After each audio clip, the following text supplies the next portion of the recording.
Nakapagtala ng 6 na fireworks-related injury ang Provincial Epidemiology and Surveillance Unit o PESO ng Integrated Provincial Health Office o IPHO ng South Cotabato mula nitong Desyembre 21 hanggang 26.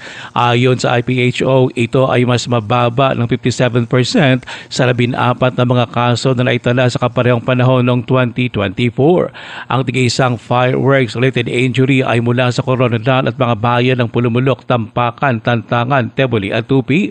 Lahat ng mga pasyente ay pawang mga kalalakihan na nasa 6 anyos hanggang 34 anyos. 5 sa mga sugatan ang active user o nagsindi mismo ng paputok.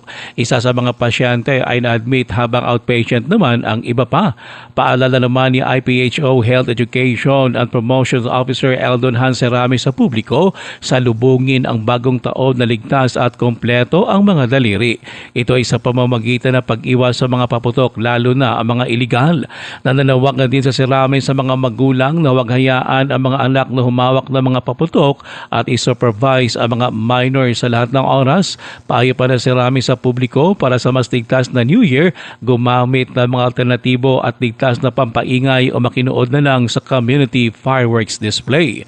Mahimo gid likawan gid naton ang pagpalupok para kita sa mga community fireworks display may ara sang other alternatives sa pagpalupok kag balik na kada tuig. Si IPHO Health Education and Promotions Officer Eldon Hanserame, Ruel Osano, NDBC Bida Balita.